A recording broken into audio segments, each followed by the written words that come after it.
The sky over Earth was a canvas of serene blue when the first ships broke through. They appeared without warning, vast and unyielding, their hulls glinting like obsidian in the sunlight.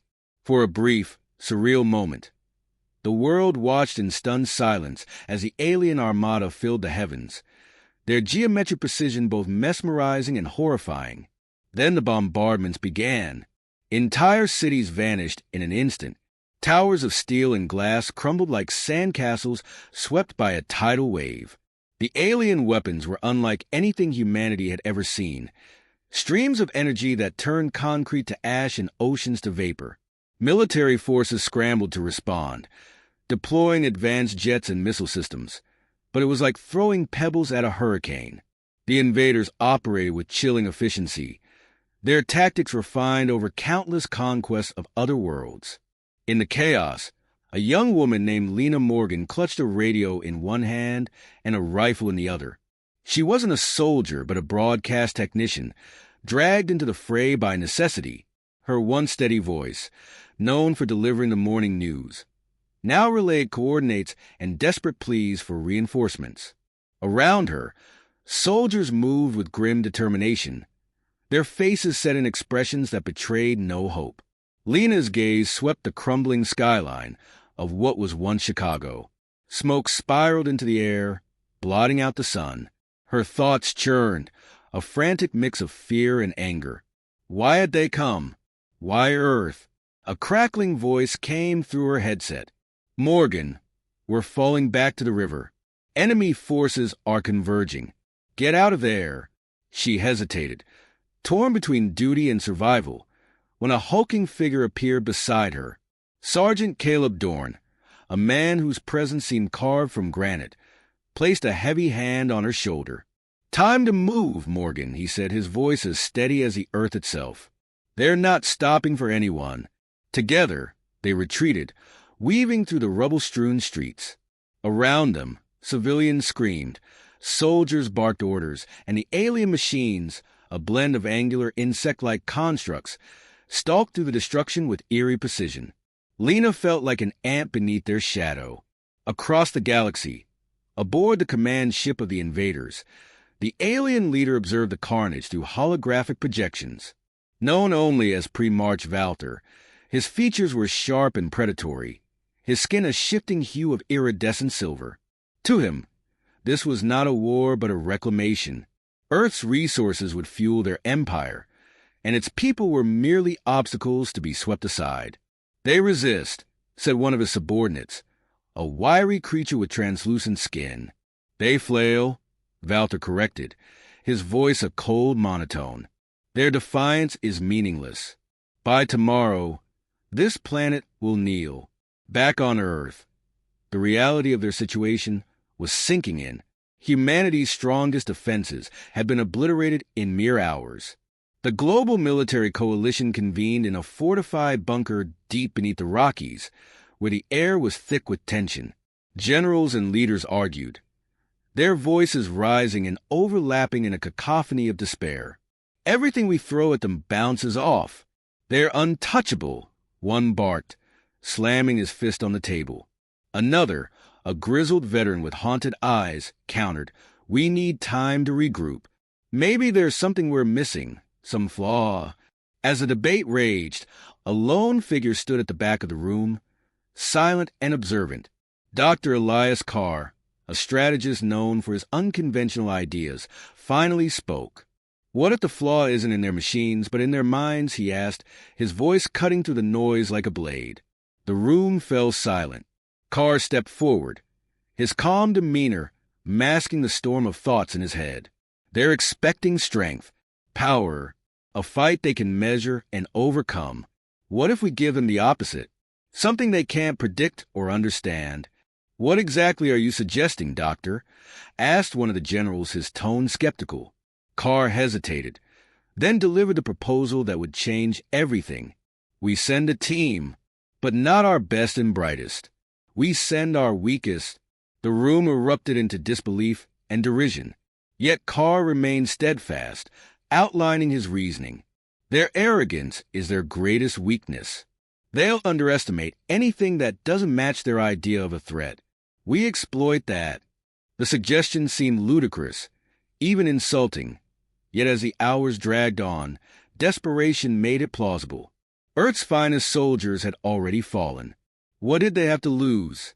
Among those chosen for the mission was Lena, plucked from the wreckage of Chicago for her communication skills. She found herself standing in a room filled with an odd assortment of recruits, a mechanic who'd never held a weapon, a disgraced physicist, a high school janitor, and a young man with shaky hands who claimed to be a professional gamer. Each of them looked as bewildered as she felt. As they stood in uneasy silence, Carr addressed them. You were not chosen for your strength or experience. You were chosen because you represent something these invaders cannot comprehend: human unpredictability. This is not a mission of force. It's a mission of ingenuity. The recruits exchanged uncertain glances. Caleb Dorn, who had also been enlisted as their reluctant leader, crossed his arms.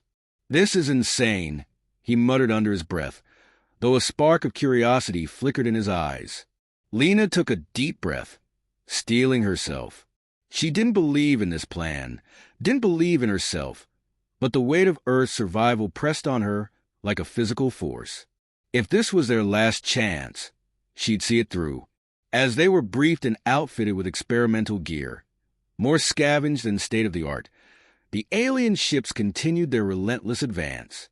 Humanity's last hope now rested on the shoulders of those deemed least likely to succeed. And as they prepared to depart, Lena couldn't shake the feeling that everything was about to change. The hangar bay hummed with nervous energy as the recruits assembled near the transport vessel. It was a patchwork creation, welded together from salvaged parts and outdated tech, a fitting symbol for the ragtag crew boarding it. Lena Morgan adjusted the straps of her gear and stole a glance at the others. None of them looked ready for what lay ahead. Caleb Dorn stood off to the side, arms crossed over his broad chest, his expression unreadable. He was a man used to leading disciplined units, not babysitting a group of inexperienced civilians.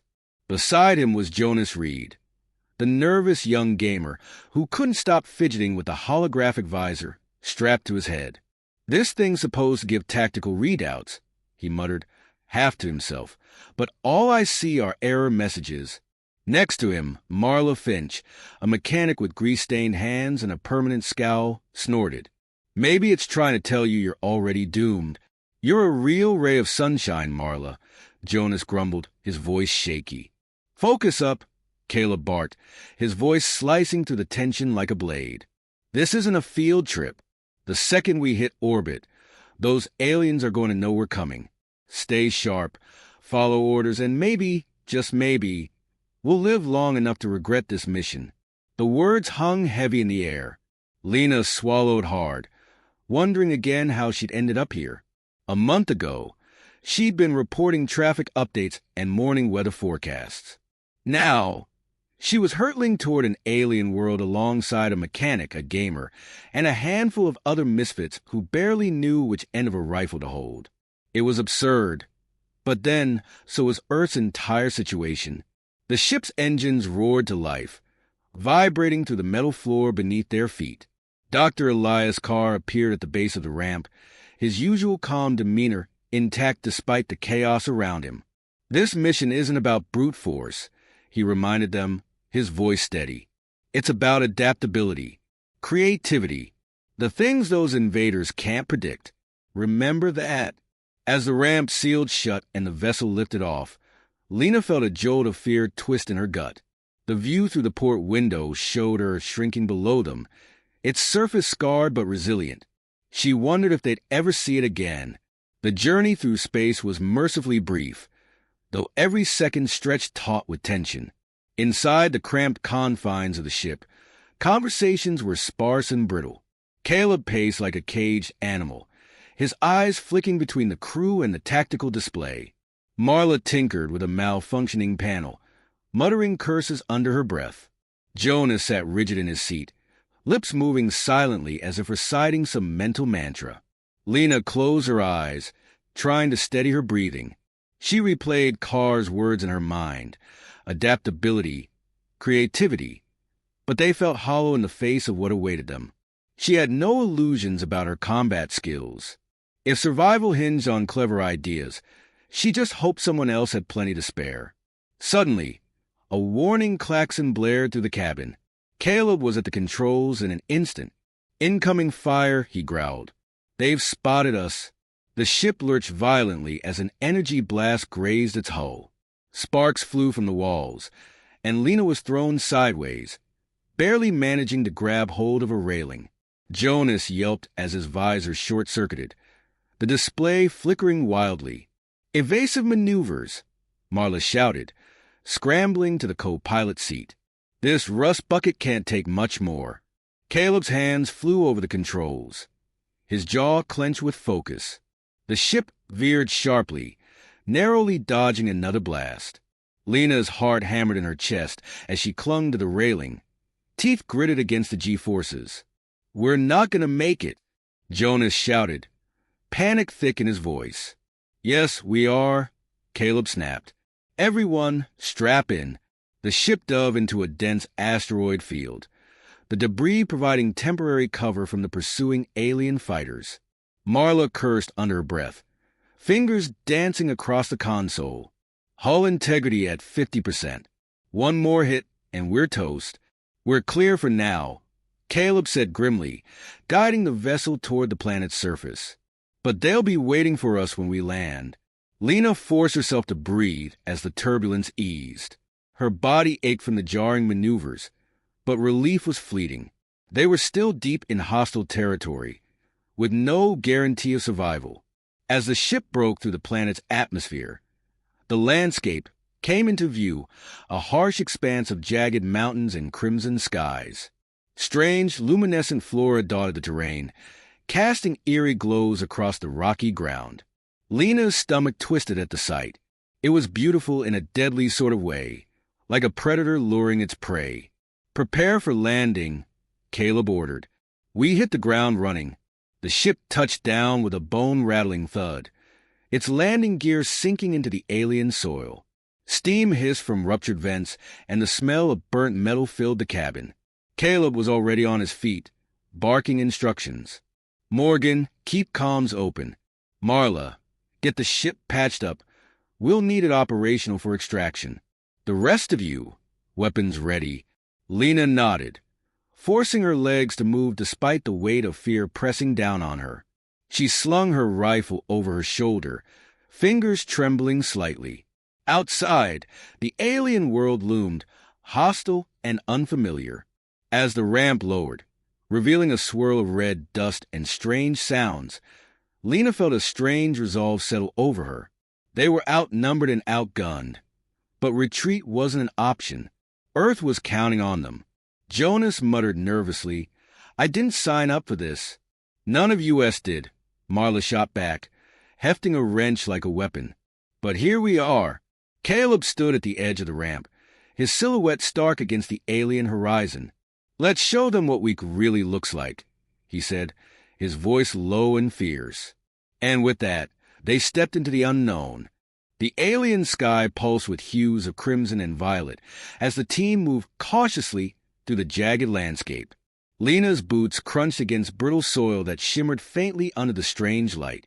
Every breath tasted metallic, thick with particles from a world that felt hostile to human life.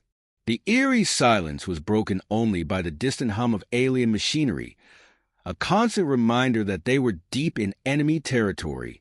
Caleb Dorn led the way, his rifle steady, eyes scanning for threats. The man seemed unshakable, but Lena had learned to read the subtle tension in his jaw, the slight stiffness in his stride. He was as on edge as the rest of them, though he'd never admit it. Behind him, Jonas trailed nervously, visor flickering erratically as he tried to recalibrate it. "Still getting static," he muttered.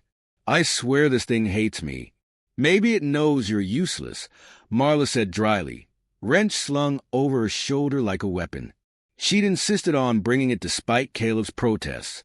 You never know when a good whack will fix something or someone. Lena suppressed a grim smile. Even in the face of near-certain death, Marla's biting sarcasm remained intact.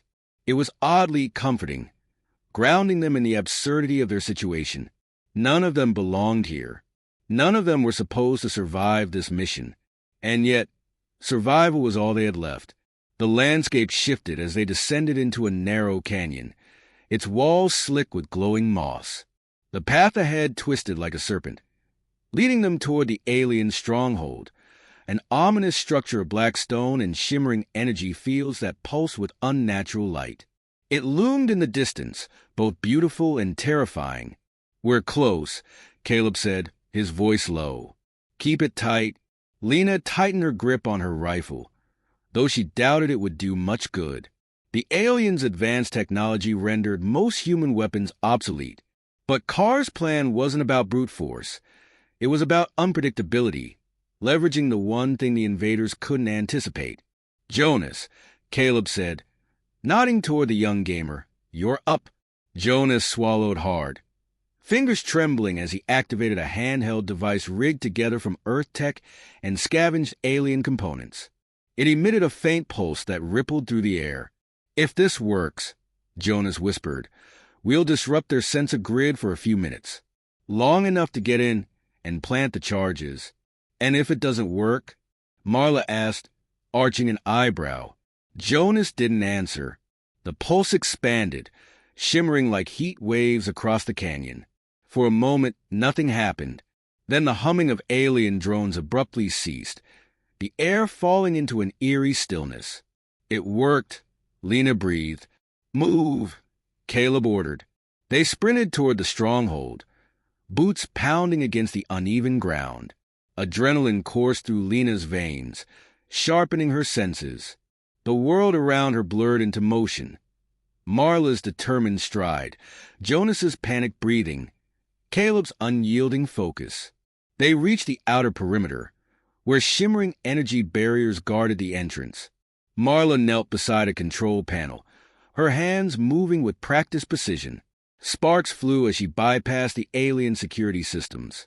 "Give me 10 seconds, she muttered. "You've got 5, Caleb said grimly. "Then shut up and let me work." The barrier flickered, then collapsed in a cascade of light. Marla grinned triumphantly. "Told you a good wax solves everything." They slipped inside, the air thick with tension. The interior of the stronghold was a labyrinth of dark corridors and pulsating conduits. Alien symbols glowed faintly along the walls, their meaning inscrutable. Lena fought the urge to gawk, focusing instead on the task at hand. "Plant the charges and get out," Caleb reminded them. "No heroics." They split into pairs, Lena and Jonas taking the left corridor, while Caleb and Marla headed right. The alien architecture seemed to pulse with life, as though the stronghold itself was a living entity.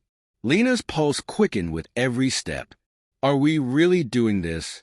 Jonas whispered, his voice wavering. "Yes," Lena said firmly, more for herself than for him. "We have to." They reached a junction where conduits converged in a glowing nexus. Lena knelt to plant the first charge, her fingers steady despite the fear coiling in her chest. Jonas kept watch, his visor scanning for movement. "Hurry," he urged. "I'm going as fast as I can," Lena snapped. The charge beeped softly, signaling it was armed. "Done," she said, rising to her feet. "Let's." A sudden screech echoed through the corridor, sharp and metallic. Jonas's visor flared red. "They're here." Lena barely had time to react before an alien soldier rounded the corner, its sleek armor shimmering with adaptive camouflage. It moved with inhuman grace, a blur of motion and lethal intent. "Down!" Jonas shouted, firing a blast from his experimental weapon. The pulse struck the alien square in the chest, sending it sprawling. Sparks erupted from its armor as it convulsed, then lay still. Lena stared in shock. "You got it." Jonas blinked, as if surprised himself. I got it." "Don't celebrate yet," she said, grabbing his arm. "We need to move." They regrouped with Caleb and Marla near the central reactor, where the final charges had been planted. The stronghold trembled as the countdown ticked toward detonation. "Extraction point's half a click north," Caleb said. We run now. They sprinted through the corridors, pursued by the rising wail of alarms. Drones swarmed after them, their energy blasts scorching the walls. Lena's lungs burned, but she pushed forward, driven by sheer willpower. The stronghold erupted behind them as they cleared the perimeter, a deafening blast that lit up the alien sky. Shockwaves rippled through the ground, knocking them off their feet. Lena gasped for air, her ears ringing. Silence fell. They had done it. Caleb hauled himself to his feet, offering a hand to Lena. Not bad for the weakest. She took his hand, a fierce grin breaking through her exhaustion. Not bad at all. In the distance, the remnants of the alien stronghold smoldered. The invincible enemy had been humbled by a group of misfits who had no business being on the front lines. And yet, here they were, victorious. Lena knew this wasn't the end. The war was far from over. But for the first time, hope flickered on the horizon. The return journey to Earth was marked by an eerie silence. The vessel hummed softly as it drifted through the vast emptiness of space. But inside the cabin, the atmosphere was thick with a blend of exhaustion and disbelief. Lena Morgan sat strapped into her seat, staring blankly at the charred metal plating along the walls. Each scar on the ship told a story of near death and impossible survival. Her fingers trembled slightly as she unlatched her helmet, letting it fall into her lap. The weight of the mission still clung to her like smoke, refusing to lift even in the safety of space. They had done the unthinkable, destroyed an enemy stronghold, struck a blow against a force that had seemed unstoppable. Yet Lena couldn't shake the nagging thought that it had all been a fluke, a reckless gamble that somehow hadn't ended in their deaths. Across from her, Jonas Reed sat slumped over, visor pushed up onto his forehead. He rubbed his eyes, still looking dazed. "I can't believe we made it," he said, his voice hoarse. "I thought for sure that last drone was going to vaporize me." Marla Finch snorted, wiping grease from her hands with a rag. "Please. That thing couldn't hit the broadside of a barn. You just panicked like a rookie." "I am a rookie," Jonas shot back, though there was no real heat in his voice. He managed a shaky grin. "Guess that makes me the luckiest rookie alive." Marla chuckled, the sound rough but genuine. "Ain't that the truth?" Caleb Dorn stood near the cockpit, arms crossed as he watched the stars blur past the viewport. His expression was as unreadable as ever. But Lena noticed a subtle tension had eased from his shoulders. The weight of command, of getting them all out alive, had been a burden he carried silently. Now, for the first time, it seemed lighter. "We'll be hitting Earth's orbit soon," Caleb announced, turning to face the crew. "Ground command's already cleared us for re-entry." Lena nodded, her throat tight. The thought of seeing Earth again filled her with equal parts relief and anxiety. What kind of world were they returning to? Would the people they'd left behind even recognize them as the same individuals who had set out on this desperate mission? The vessel shuddered slightly as it began its descent, the familiar blue-green marble of Earth growing larger in the viewport. Lena's breath caught in her chest. Despite the scars left by the invasion, the craters, the smoldering ruins, it was still beautiful, still home. As they broke through the atmosphere, the radio crackled to life. A voice filled with awe and disbelief echoed through the cabin. "This is Earth Command. Welcome back, Victory Team. You did it. Victory Team." The name felt surreal, almost laughable. Lena glanced around at the motley crew. Jonas, still fiddling nervously with his visor. Marla, rolling her eyes at some unseen problem. Caleb, stoic and unyielding. They were a far cry from the polished, elite soldiers humanity had once relied on. And yet, they were the ones who had returned. The ship touched down with a jarring thud on the landing pad of a secure military base. The ramp hissed open, letting in fresh air tinged with the scent of scorched earth and renewal. Bright floodlights illuminated the scene as a crowd of soldiers, technicians, and government officials gathered at a safe distance. Caleb was the first to step out, his boots clanging against the metal ramp. Lena followed, her legs shaky but determined. The others trailed behind, their faces a mix of weariness and pride. A cheer erupted from the crowd, a wave of sound that washed over them like a bomb. Lena blinked, stunned. For a moment, she had forgotten what it was like to be greeted with joy rather than fear. General Harris, a grizzled veteran with a scar running down his temple, approached them with a salute. "Damn fine work," he said gruffly. "You gave us a fighting chance." Caleb returned the salute. "Just doing our part." Harris's gaze swept over the team, lingering on Lena. "Morgan, right? Heard you were the voice behind the mission control comms. Kept things steady when everything was falling apart." Lena felt a flush of embarrassment. "Just doing what needed to be done, sir." "Well, you did it damn well," Harris said, a rare smile breaking through his hardened features. "The whole world owes you." The weight of those words settled on Lena's shoulders, heavy and uncomfortable. She hadn't set out to be a hero. None of them had. They were just ordinary people thrust into an extraordinary situation, trying to survive. As the formalities continued, Jonas leaned toward Marla, his voice low. "Do you think they'll make statues of us or something?" Marla snorted. "If they do, I'm going to make sure mine's holding a wrench. I earned that." Lena couldn't help but laugh, the tension finally breaking. The sound was strange to her ears after everything they'd been through, but it felt good. Necessary. The team was escorted inside for debriefing, but the mood had shifted. What had begun as a mission doomed to fail had become a story of resilience and unexpected triumph. They weren't just survivors. They were proof that strength didn't always come in the form of muscle and firepower. Sometimes it came from grit, ingenuity, and a refusal to give up. As the doors closed behind them, Lena felt a flicker of hope.